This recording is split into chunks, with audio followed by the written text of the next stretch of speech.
Anda masih bersama kami dalam Dialog Jurnal Pagi membahas mengenai urgensi Undang-Undang Perlindungan Umat Beragama.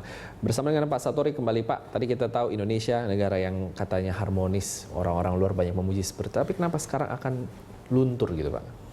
Jadi orang-orang luar saat mereka datang ke Indonesia dalam konferensi Asia Afrika di Bandung juga memuji Indonesia dengan luas yang luar biasa, lebih dari 17.000 pulau. Kemudian dengan penduduk yang besar, dengan aneka ragam bahasa yang macam-macam, agama macam-macam, keyakinan macam-macam. Nah, kok bisa bersatu dalam bingkai Bhinneka Tunggal Ika? Itu mereka istilahnya sangat tertarik dengan Indonesia. Seakan-akan menginginkan bahwa di negara Arab kan tidak sepanjang Indonesia kalau ditaruh artinya dalam peta itu kan, tetapi kan terjadi friksi yang sangat banyak di dalam negerinya, bahkan antar negaranya dan seterusnya itu kan. Nah di Indonesia sangat luar biasa, aman, bagus begitu kan. Ada riak-riak kecil itu, namun kita kan tidak akan membiarkan kalau ada sesuatu yang tidak bagus itu.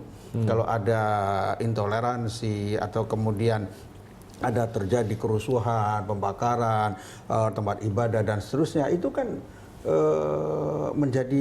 menjadi kurang mengurangi keharmonisan. Jadi selama ini berarti harmonisnya cuman kayak kulitnya aja Pak? Sebenarnya luar dalam pun harmonis sebenarnya. Ada kecil-kecil ya antar pengikut agama, satu agama antar pengikut agama-agama yang lain. Itu terjadi, tapi tidak banyak di Indonesia. Hanya saja ya kalau ada umpamanya dari beberapa penelitian bahwa tahun 2013 ada lebih dari 2000 kejadian intoleransi. Itu masalahnya kan kecil-kecil. Ya, kecil-kecil, boleh jadi antar di desa tertentu ya, ataupun satu kelompok yang mengaku dirinya sebagai satu agama, yang ngaku agama Islam padahal nabinya berbeda, kitab sucinya berbeda. Ya, itu kemudian orang yang merasa Islam dengan kitab suci Al-Qur'an, dengan Nabi Muhammad SAW kan merasa dinodai agamanya. Kemudian di beberapa daerah terjadi beberapa katakan letupan-letupan. Nah, ini pentingnya diatur secara baik ya, di dalam undang-undang itu. Tetapi undang-undang ini bukan untuk kemudian apa yang sudah ada tentang anti penodaan agama, tentang anti penodaan agama, ataupun tentang bagaimana aturan-aturan membuat tempat ibadah yang sudah ada tinggal diperbaiki dan jangan sampai kemudian dihapuskan. Jangan sampai kemudian memunculkan katakan ada satu aliran tertentu. Ada aliran. Ya, aliran. Ada seorang tukang badminton kemudian ngaku jadi nabi. Ya, kemudian ada pengikutnya. Hal seperti ini, masa kemudian hanya 11 orang, 12 orang, atau katakanlah 100 orang, mungkin sampai 1000 orang. Apakah itu disebut agama? Nah, di sini juga tadi betul yang disampaikan oleh anggota DPR kita tadi, bahwa apa yang kaitannya dengan definisi agama saja harus jelas. Ya, agama yang sudah diakui kan 6. Ya.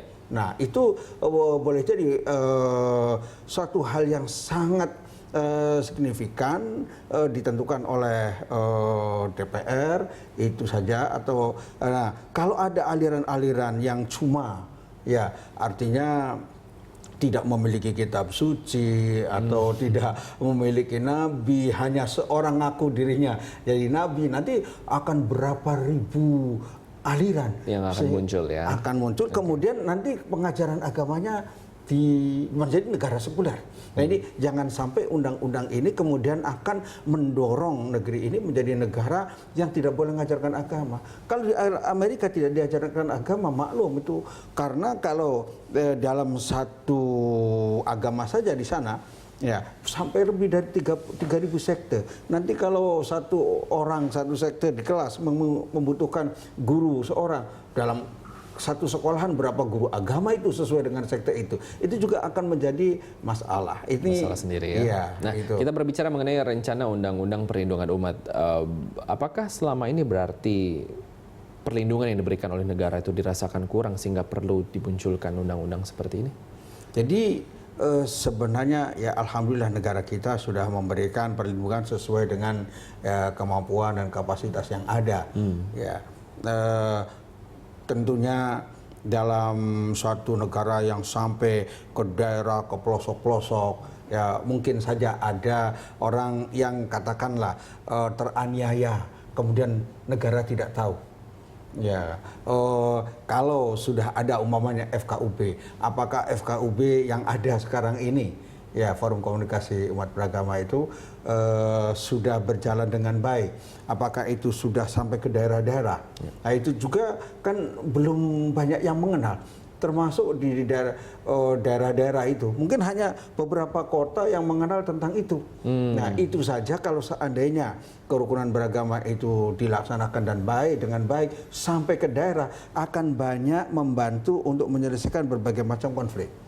Ya, karena sudah diketahui nanti jumlah masjid di Kota Bekasi itu berapa, jumlah musola di Kota Bekasi berapa, jumlah gereja berapa, semuanya ketahuan di daerah-daerah mana saja. Kemudian mana yang mayoritas di situ tidak mayoritas Muslim, umpamanya tidak boleh katakan sesuai dengan aturan ya untuk membangun satu tempat ibadah yang lain kecuali dengan persetujuan daerah itu kan sudah diatur secara baik. Nah kalau itu bisa sampai ke daerah, bisa sampai ke pelosok diterapkan, insya Allah sebenarnya harmonisnya itu akan beneran. Tapi kaitannya dengan ini memang ada pro dan kontra ini. Ya, ada beberapa yang pro, tapi juga memberikan arahan-arahan jangan sampai kemudian ini mengganggu apa yang sudah ditetapkan sebelumnya. Kemudian ada yang kontra juga, dikhawatirkan akan memasukkan berbagai macam aliran-aliran yang belum tentu agama, kan di sini beragama, bukan beraliran. Gitu. Jadi agama itu kan ada ketentuannya dalam ada yang disepakati. Itulah definisinya yang memang perlu harus disesuaikan. Oke, kita memberikan kesempatan untuk penelpon. Ada pemirsa yang akan bergabung dengan kita lewat telepon. Selamat pagi Pak Ramadan. Selamat pagi. Pagi Pak Ramadan. Bagaimana Pak komentar Anda mengenai urgensi dari rancangan undang-undang perlindungan umat ini? Ya, terima kasih. Begini Pak, apakah sebegitu parahnya Pak undang-undang untuk toleransi agama di Indonesia harus dibuat Pak? Itu aja sih pertanyaan Pak, satu aja Pak.